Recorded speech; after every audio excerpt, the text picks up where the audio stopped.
My name is Meredith, and I need to tell you about the 3 years that almost broke my spirit, and the phone call that changed everything. It started on a rainy Tuesday morning in Chicago. I remember because the weather matched my mood perfectly as I sat across from my manager, David, in his corner office overlooking the bustling downtown streets. The promotion I had been working toward for months was about to slip through my fingers once again. "Meredith, you know how much we value your work," David began, and I already knew what was coming. I had heard these exact words twice before. "Your performance has been exceptional this quarter.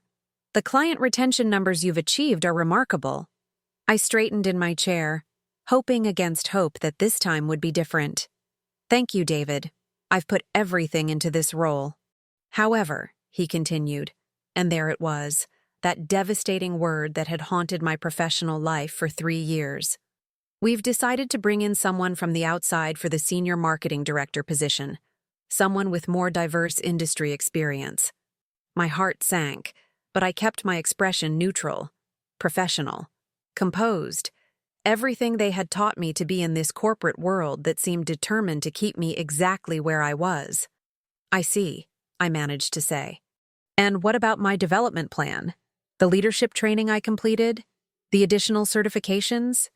David shifted uncomfortably in his leather chair. "All valuable, absolutely.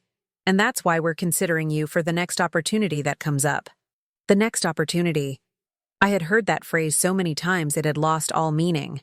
I was 32 years old, had been with Morrison & Associates for 6 years, and had watched 3 external hires get promoted to positions I was more than qualified for. Walking back to my cubicle, I felt the eyes of my colleagues on me. Some offered sympathetic smiles, others quickly looked away. Everyone in the marketing department knew I had been passed over again. The humiliation burned in my chest as I sat down at my desk, staring at the motivational quote I had pinned to my bulletin board months ago. "Success is where preparation and opportunity meet." Apparently, my preparation wasn't enough, and opportunity had a very selective guest list. That afternoon, I threw myself into work with renewed determination. If they wanted exceptional performance, I would give them extraordinary. I stayed late analyzing our Q3 campaign results, preparing a comprehensive report that would normally take a team of 3 people a week to complete. The office grew quiet as evening approached. The cleaning crew arrived, emptying trash cans and vacuuming around the few remaining workaholics like myself. I was deep in spreadsheets when my phone buzzed with a text from my best friend Rachel. "How did it go today?" I stared at the message for a long moment before typing back, "Same story, different day." Her response came immediately. "Wine tonight? Rain check, working late again. Meredith, this is not healthy. You're killing yourself for people who don't appreciate you." I knew Rachel was right, but what choice did I have? This job was my career, my financial stability, my entire professional identity. I had built relationships here, earned respect from clients, and developed expertise that felt impossible to replicate elsewhere. Around 9 o'clock, I finally packed up my laptop and headed for the parking garage.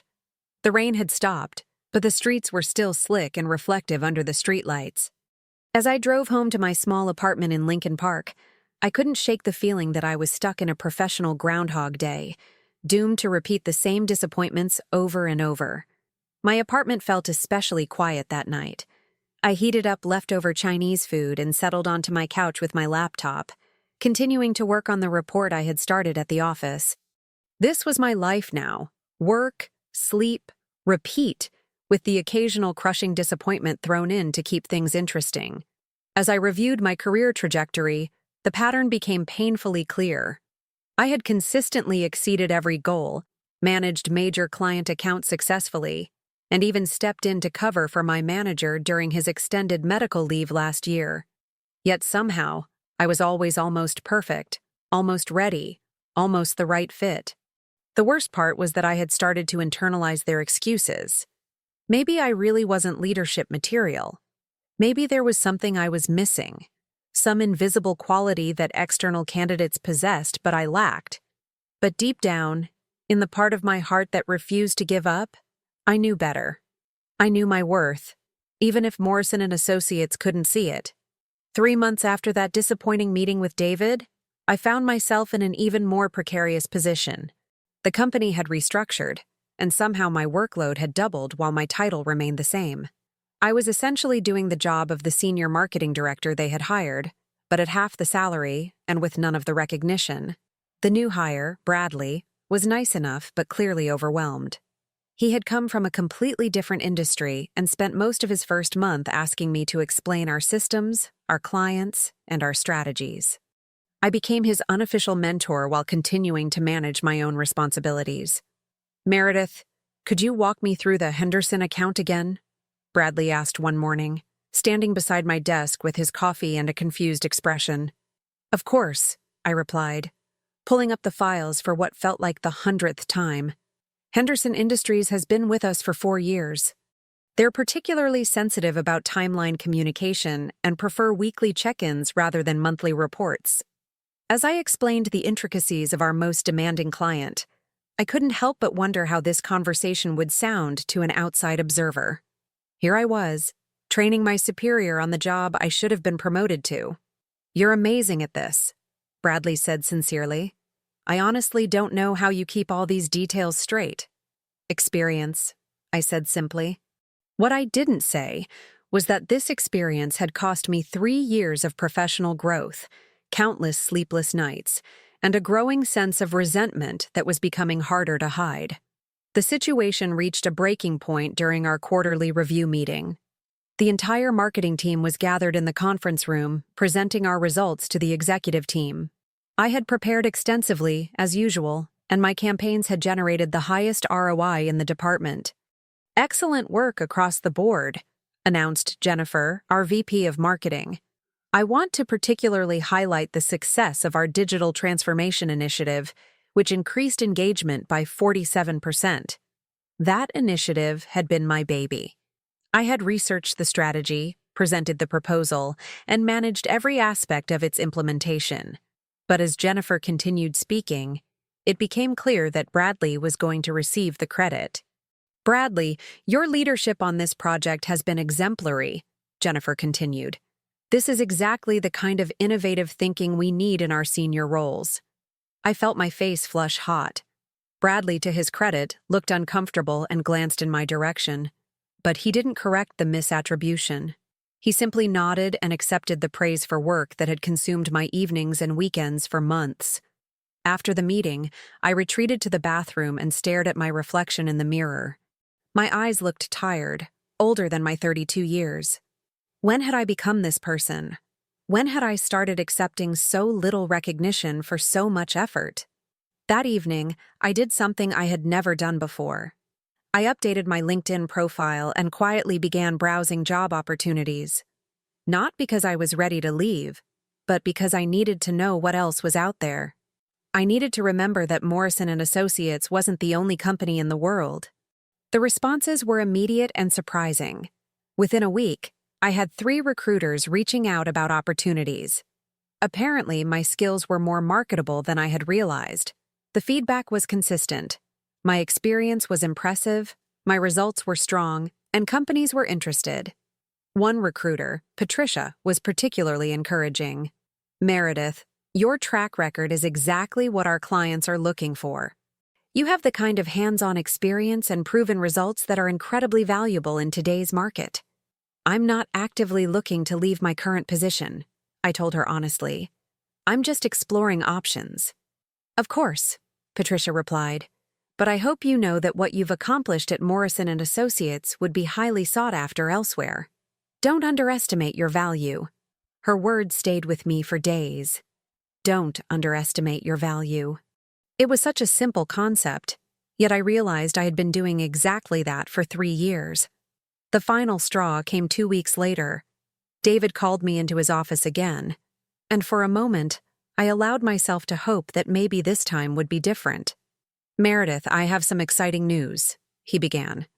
"We're creating a new position, Associate Senior Marketing Director." My heart jumped. Finally. "It's a lateral move," he continued. "Same salary, but with more responsibility.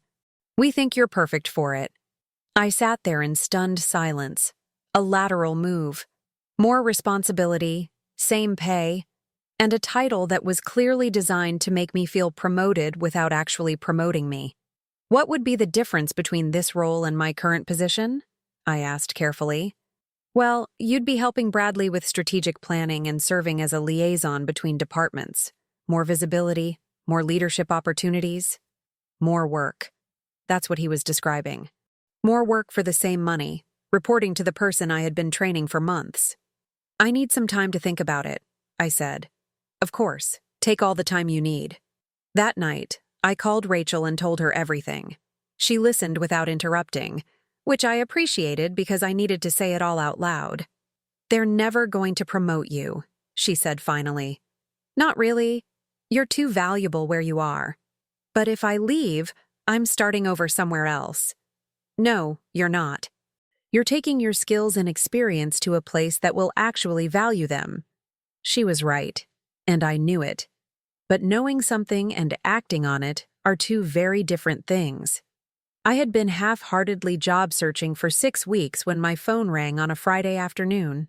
The caller ID showed a number I didn't recognize, and I almost let it go to voicemail. Something made me answer. Hi, is this Meredith? The voice was professional, confident.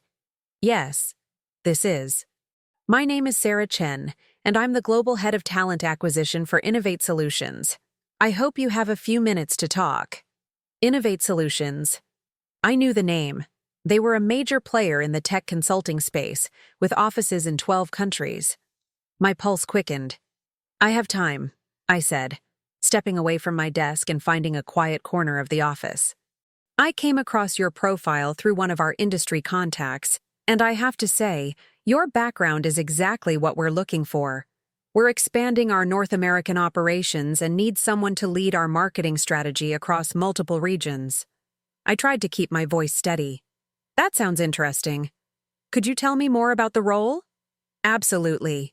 We're looking for a regional marketing director who can oversee campaigns across the US, Canada, and Mexico.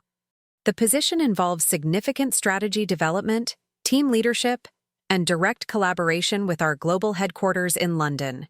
Regional Marketing Director. Not associate, not junior, not lateral. A real promotion with real responsibilities. The role would be based here in Chicago, Sarah continued, but with regular travel to our other offices and quarterly trips to London for global strategy meetings. What kind of experience are you looking for? I asked, though part of me already knew I was qualified. Someone with your exact background, honestly. We need proven experience in multi-channel marketing, client relationship management, and team development. Your work at Morrison & Associates, particularly the digital transformation results, caught our attention. My work. Not Bradley's, not the company's generic success, but my specific contributions. I'd love to set up a more formal conversation, Sarah said. Are you available for a video call next week? I think I could arrange that. Excellent.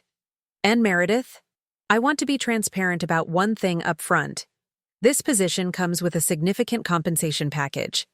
Based on your experience level, we're looking at a range that's probably 2.5 to 3 times what you're currently earning. I nearly dropped my phone. 3 times. 3 times my current salary.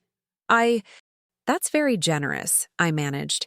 It's competitive for the role and the market. Great talent deserves great compensation. After we hung up, I sat in stunned silence for several minutes. A real promotion, global responsibility, and triple my current salary. It felt too good to be true. The video interview the following Tuesday went better than I could have hoped. Sarah was joined by 2 other executives, Marcus, the VP of Global Marketing, and Elena, the Regional Operations Director. They asked thoughtful questions about my experience, my vision for integrated marketing strategies, and my thoughts on managing diverse teams across different markets. One of the things that impressed us about your background, Marcus explained, is how you've managed to drive results while also developing other team members. That kind of leadership is exactly what we need for this expansion. Your client retention numbers are remarkable, Elena added. 96% retention over 4 years is exceptional in this industry. They saw my value. They understood my contributions. For the first time in 3 years, I felt like my professional worth was being accurately assessed. "We'd like to move quickly on this," Sarah said as the interview concluded. "Could you come to our Chicago office for a final round next Friday? You'd meet with the rest of the regional team and tour our facilities." Absolutely. That evening, I found myself in a surreal position. I had a job offer that would change my life, but I hadn't yet decided to leave my current position. The rational part of my brain knew this was an incredible opportunity. The scared part worried about abandoning the familiar, even if the familiar was slowly crushing my spirit. I called Rachel and told her about the interview. "Oh my God, Meredith, this is amazing." "It's terrifying," I admitted. "Why?" "This is everything you've been working toward. What if I can't handle the responsibility? What if I fail? What if you succeed? What if you're amazing at it? What if this is exactly what you're supposed to be doing?" The final interview at Innovate Solutions was unlike anything I had experienced at Morrison & Associates. The office was modern and collaborative, with open spaces designed for creativity and communication. The team I met was diverse, energetic, and genuinely excited about their work. "We're not just hiring someone to fill a position," explained Robert, the North American CEO. "We're looking for someone to help build something. This expansion represents a major investment for us, and we need the right person to lead it." During the office tour, I met team members from different departments, all of whom spoke enthusiastically about the company culture and growth opportunities. It was the kind of environment I had always imagined working in, but had convinced myself didn't exist. "What questions do you have for us?" Sarah asked as we concluded the day. "What does success look like in this role?" "Someone who can think strategically while executing tactically," Robert replied. "Someone who can build relationships across cultures and time zones. Someone who isn't afraid to challenge assumptions and push for better results." It sounded like they were describing me. The offer came 3 days later. Sarah called me personally to deliver the news. "Meredith, we'd love to extend an offer for the Regional Marketing Director position.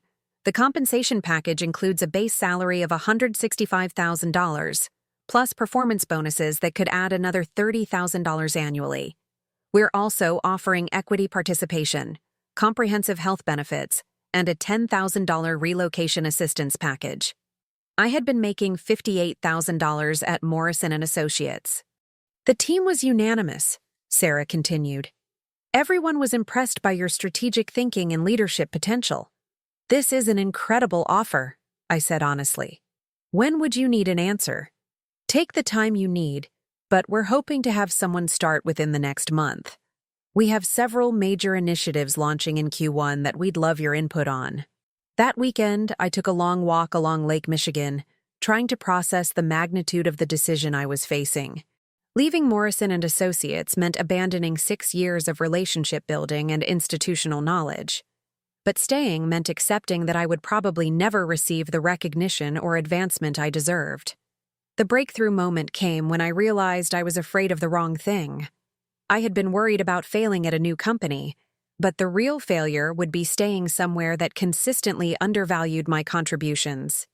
On Monday morning, I called Sarah and accepted the offer. Then came the hard part, telling David. "I need to schedule some time to talk with you," I said, stopping by his office. "Of course. Is everything okay?"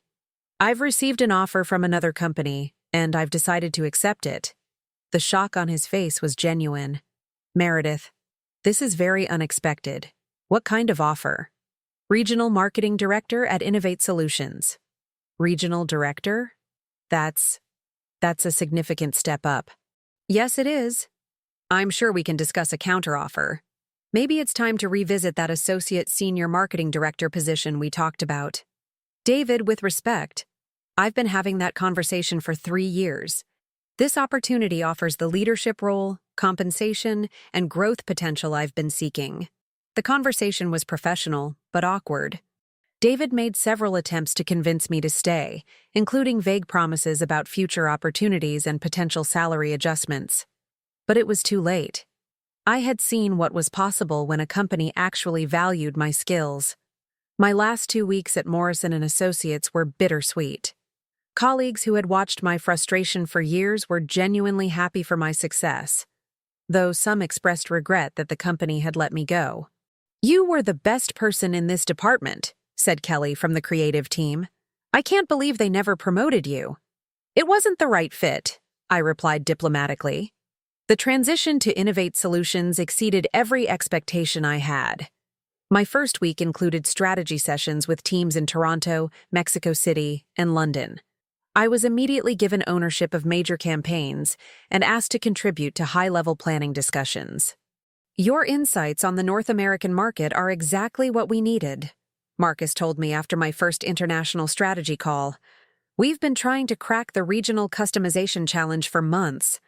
Within my first month, I had implemented new client communication protocols that improved satisfaction scores across all 3 regional markets. The kind of systematic improvements that would have taken years to approve at Morrison & Associates were not only welcomed, but celebrated.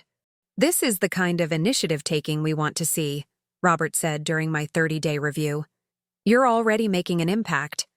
6 months later, I received a message from Patricia, the recruiter who had first encouraged me to recognize my value. "I heard through the industry grapevine that you're killing it at Innovate Solutions. Congratulations." "Thank you," I replied. "Best decision I ever made." Any regrets about leaving Morrison & Associates? I thought about that question for a long time. Did I regret leaving the familiar? Did I miss the relationships I had built over 6 years? "The only regret I have," I finally typed back, "is that I didn't make this move sooner." A year later, I was promoted to Senior Regional Marketing Director, overseeing operations across 5 countries. My team had grown from 3 people to 12, and our campaigns were being used as models for other global regions. Last month, I received a LinkedIn message from someone at Morrison & Associates. It was from a young woman named Jessica, who had just started in the marketing department. "Hi Meredith, I know we haven't met, but everyone here talks about the amazing work you did before joining Innovate Solutions. I'm facing some similar challenges with advancement opportunities, and I was wondering if you'd be willing to share any advice." I spent an hour crafting my response, sharing the lessons I had learned about recognizing your own value, not settling for less than you deserve, and understanding that loyalty to a company should be mutual. "The most important thing I learned," I wrote, "is that staying in a situation that doesn't serve your growth isn't noble or dedicated. It's self-limiting. There are companies out there that will value your contributions appropriately. Don't be afraid to find them." Looking back, those 3 years of denial and frustration weren't wasted time. They taught me to recognize my worth, to articulate my value, and to never settle for less than I deserve. Sometimes the best thing that can happen to your career is being forced to look beyond what you thought was possible. The promotion I was denied for 3 years led me to something infinitely better. Sometimes rejection is just redirection towards something you never imagined you could achieve.